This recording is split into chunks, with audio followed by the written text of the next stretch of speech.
Introducing Stephanie Block, a Juilliard grad, a bomb violist, a third-year New World Fellow, one of the most inspiring and positive people, and most importantly, an amazing friend. Yeah. Stephanie! Thank you Hi, for hi, having hi. me. You're our first guest. We want to ask you a few questions. We're first going to ask you to introduce yourself. Hi, I'm Stephanie Block. I'm a violist in the New World Symphony. I'm a third-year viola fellow, and I currently live in Miami Beach, but I am from the outside of Chicago originally in Barrington, Illinois. And I attended school at Juilliard with both Diana and Halam. Yay! For 6 years. 6 years. You spent a long time there. Yes. So is Miami super different from New York City?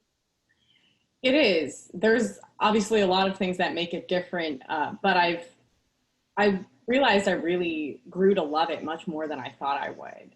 I remember when I moved here, I was excited, but I also didn't really know what to expect. Obviously, the energy of the cities are very different. In New York, it's more of a constantly high energy, constantly things grabbing your attention type place. And that was especially great for me when I was 18 and I had moved from the suburbs of Chicago to New York City. And that was something I wanted basically since I was 12. So I was more than ready for it. And the way that the city makes you feel in New York is incredibly inspired. And that was one of the reasons I wanted to go to school there, is because I knew I would be sensitive to the environment. And that was also one of the pieces of advice I got from a viola student there, who was saying, you know, this will be good for you in so many ways, not to mention the amazing teachers you'd have. So that was really a special place to live, you know, for 6 years, and getting to be in a city where there's just always something new and there's always something challenging you. And it pushes you, as we know, it pushes you to be more organized. It pushes you to have more physical and mental stamina than you probably would. But I found that coming to New World and coming to Miami, I was more than ready for something else, because I felt like New York toughened me up as well. So when I got here, I was really taken aback, of course, by the amazing New World community. And I remember one of the first outside of orchestra events I attended was this fundraising event by this group of young professionals called Friends of New World Symphony. And they're a subset of young entrepreneurs and donors of the organization that are just so incredible. And they would throw these really awesome events. And the first one they threw was at this art gallery in this neighborhood called Wynwood. And I remember thinking it was really cool that New World makes an effort to be really embedded in the Miami arts community, which I'm finding to be a really special place. The people here really care about the arts. It's not as big of a city as New York, but in a way that's good because it gives more focus to the arts organizations who are here. Like, obviously New World is a huge thing. And in terms of the vibe of the city, there's definitely a level of no shame that is different from New York. In New York, you can also kind of just be whoever you want. But in Miami, it's that, but different. But you kind of get a kick out of it. And it's definitely left me feeling like I could kind of be whoever I want and kind of let go a little bit. And that has helped to inform the person I became when I moved here. I definitely think I changed into a different person when I moved to Miami. Oh my gosh. Thanks for sharing, Steph. I want to talk about your first impression on, I guess, from both me and Diana, because I think both of us had pretty different ones. My first impression of you was through YouTube. So I think I was working on Walton Viola Concerto. I've told you this many times. And when you type in Walton Viola Concerto, one of the first videos that comes up is Stephanie Block from, I think, there are two videos. I think one's for a competition, and there is another one from, I think, From the Top, right? Yeah. Mhm. So And, Stephanie is a very serious person or looks very serious when she plays. So I was super intimidated. I was like, oh my God, this girl who goes to Juilliard studies with these two big teachers and it looks super serious and sounds amazing. And I met you in the middle of your first year. I was hanging out with Egang. I was in pre-college then. It was like a Saturday in the cafeteria, and I bumped into you, and you were the nicest person. Do you remember, Steph, when we first met? The first time was actually with Julia Dina. Oh, yes. Yeah, that's right. Yeah, when she was visiting me, and then Julia was like, "Oh my God, you have to meet my friend Steph. You'll love her. She'll like help you with whatever." And I was like, "Oh my God, yes, I need to meet her."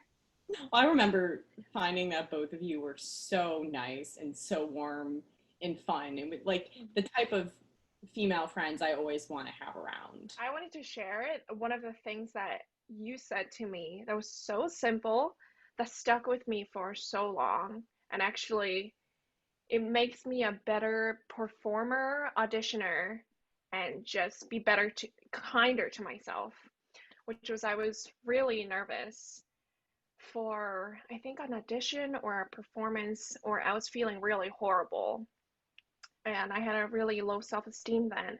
And something you said to me was, you go in there and say, this is me, take it or leave it. And it was so simple. And I actually have been doing better on auditions because I kind of go in there thinking, like, I'm going to give it my best shot. And it's your choice to take it or leave it. I'm the same person. And so we wanted to ask, you're you're one of the most, Diana called it, you're a hype man, hype woman, or Yeah. you were so great. So if you had to give one advice, or if you had some helpful tips to helping people to overcome their obstacles or feel more positive about themselves or be kinder to themselves. Um, Sorry, I totally put you on the spotlight for that one. That's okay. I might need a second to think, though. Yeah, of course. I would say. You're One, fine. Take all the time you need. if I were thinking, if I think about something I still struggle with, uh, that I think a lot of us do struggle with. It's projecting what we think others' expectations are onto ourselves. And I'll start by saying that I have given way too much power to other people's opinions. Although I'll have my moments where I do find that confidence and I do it, and it does just work. The buildup is often really painful. And I think if I had one piece of advice, it's actually kind of adopted from my teacher, Sinyun, and she would always just tell me, eyes on your own paper, meaning you don't know someone else's full story about their success, about their failures, and there is not one way to get somewhere. Just because someone won something by doing a certain series of steps doesn't mean that's how you're going to do it. And I think the reason that is so important is, at least for me, what really holds me back in my practicing is often, am I going about this the right way? Or am I practicing this thing the right way? And you have to learn to trust yourself. And it's not just trusting yourself in performance, it's you have to trust yourself every day in the practice room, because you are the one who's driving your daily work. And the less that you're concerning yourself about how others are doing something or how others achieved a certain goal, the better. Because that's just taking up unnecessary space in your mind. It's giving other people unnecessary power over you. So to sum it up, like Sinyun said, just eyes on your own paper, because you're going to have a different way of getting than someone else. I love that advice. Yeah. Also, forever my woman crush. I I know. love her. And you. What is the best thing you did during quarantine, and what is the most embarrassing or the worst thing you did during quarantine? Like since March. Yeah. Well, the best things I did involved leaving my house, but I would say actually I can speak more to. I can. So true. I mean, that's Right? I mean, yeah. But if you're talking about strict, like being more or less in the same place, that happened to me the most when I was still back at New World. I had just gotten back from Boston was the last place I went. And I was supposed to have a pretty important, like, professional engagement, and it got canceled within 4 hours. And I got back, and the whole world had stopped, and we were all told to clear out our lockers. And being here at New World, it was kind of a good place to go through this, because we were all kind of like, oh my God. But especially at first, we were still hanging out a lot just within our confines of our complex, because the nice thing is that it's a more controlled environment, and we were most of the time we were just staying within the complex and going to the pool, and then the pool got shut down, and there were less and less options for what to do together. But what it became was people would generally find their pods of 5 or 6 friends. We were trying to figure out, we want to be responsible about this, but for us, in a way, we all live together. So we were, we're finding there needed to be this level of trust between the fellows, knowing that we were all going to be smart and probably not go anywhere but like the grocery store, which was probably the more risky place we could go. But our Publix across the street was on the news for somebody who refused to wear a mask and was yelling about it, which was great. So eventually what it came to was, with a few of my friends, we started doing chamber music sight reading parties, which was really awesome, because that's not something we ever took the time to do during the year. It was way, way too busy. And we would do that. And then one of the amazing things that happened at New World was within 8 days of the shutdown, the fellows had created a new concert series called Live from Our Living Room. And we asked the amazing